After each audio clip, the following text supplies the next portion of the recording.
everybody. Welcome to Hillbilly Herpetology, Rehouse Edition. We have the piece of Lotharia regalis that I've been needing to rehouse for the last several weeks. Have not got to it with everything that was going on. Poor lady. She is eating a roach though, so she's probably a happy camper. I've never tried to rehouse a tarantula while they're eating a roach, so see how it goes. We're also at the Hillbilly Herpetology House Party Edition because I've actually got some friends over for one of the first times in the new place. I'm going to do a panoramic here. Got the crew over. Everybody's over. I'm the only one not drinking. Alright, so what we're going to do is we are going to take her and put her into here. This is going to be relatively easy because half of the rehouse is technically done. She's kind of in the catch cup. The only thing that makes this hard is the fact that she's in the catch cup and the catch cup doesn't have any holes in it.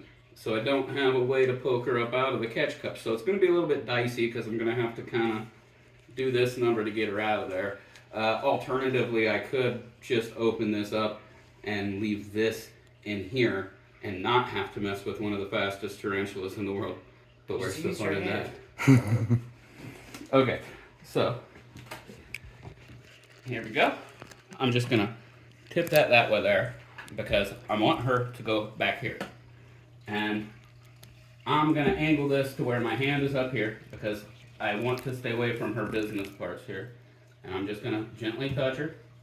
I'm not wanting to scare her. I'm just wanting to move her and say, hey, your new home's ready. Come on over.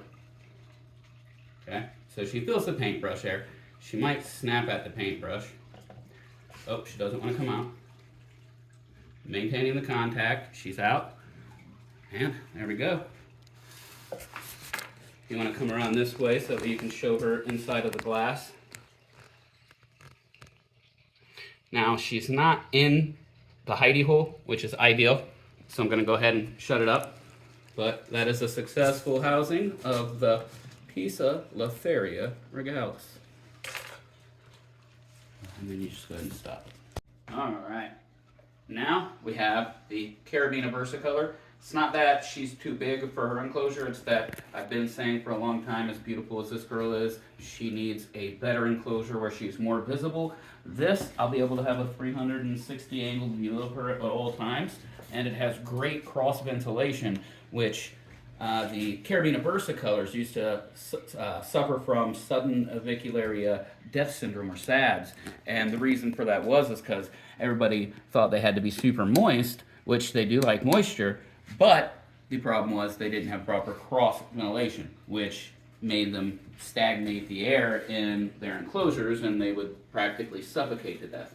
So the Carabina versicolor is from an area where it lives up in the treetops and there's always a breeze coming through. So even though the humidity is very high in these areas, the breeze is taking some of that away.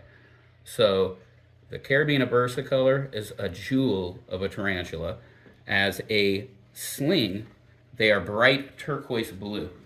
And they will maintain that blue for a few molts, and then they start changing colors every molt almost until they end up this versatile color as an adult. Yes, Ed, your question is? Mr. Herpetology, are they venomous? All tarantulas are venomous. The thing is the venom going to hurt you? And this is a New World species. This is probably some of the least worrisome venom that you're going to have. In fact, as a defense mechanism, this tarantula will shoot its poo at you instead of bite you. So it's not relying on its venom to do much. So this thing I can just take and put right in the new enclosure here. And she's going to love this. I'm going to love it because I'm going to be able to see her more often. This is one of my few confirmed female tarantulas because I have the worst luck with getting males, so she's going to have a great home. And we'll be back with the Taranis murinus, or the fearsome OBT. Alright, so we're back with the notorious Taranis murinus, or the P. murinus, or the orange baboon tarantula from Africa, or the orange bitey thing. All of these names are acceptable. Now, you've seen the last two rehouses that we did. Even with the Pisa Lotharia species, I did not take the precautions that I'm taking with this thing. For one, with the Pisa Lotharia, she was already in her enclosure when I was getting her out of her catch cup. Makes it a lot easier. For two, the the defensiveness level of this tarantula is on another level. As soon as I start messing with the enclosure, it's usually upset. But we'll go ahead and we'll get started here. So the paper towels, if this thing gets away from me in my catch cup, it's gonna dart and it's gonna run. And as soon as it runs into an edge, it'll usually stop and hang out there for a minute and try to figure out what's going on, because they don't see well, they feel their way around. So that's why all of these different paper towels and stuff are in here. I actually don't even want that lid in there, because that could cause problems later. I will move this gently this way, and I'm going to move this a bit over this way, so that way I have a little bit of room to work with here. Actually, yeah, I'll put this over here. Now, what I'm going to do is I'm going to put my catch cup here, and I'm going to try to make this thing go up. Yeah, okay, so this is what we need to do. I'm going to have to carefully remove some of this crap here. This thing is already very upset. Oh yeah. It's attacking the substrate as I'm trying to pull the substrate out. But the good news is I got all the substrate up like that. That was perfect, the best way it could have went. So now it's attacking the paintbrush.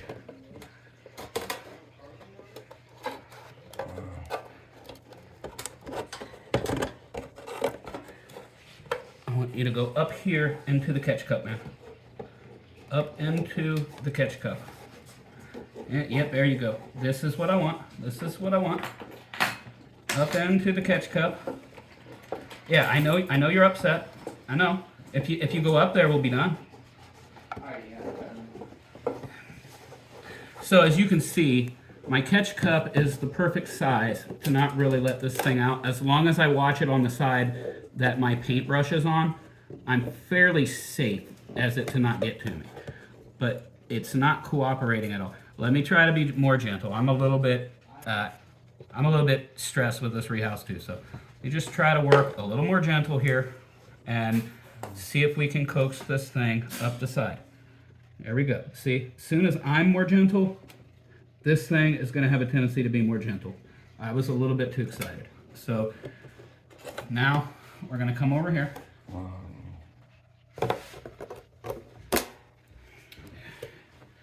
Now I need to get the lid ready for this. I should have already had it ready.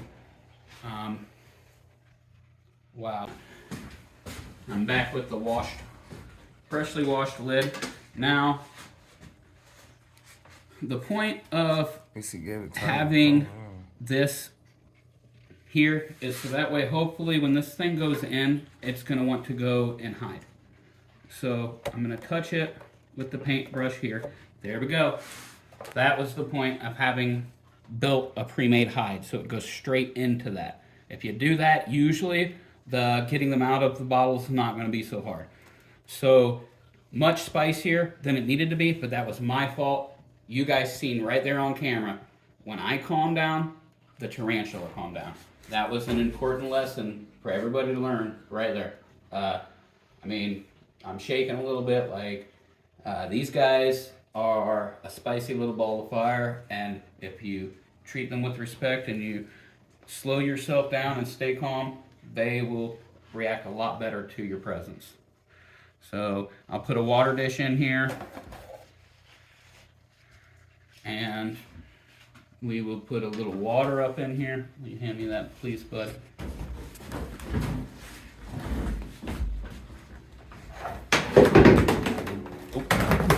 They drink water?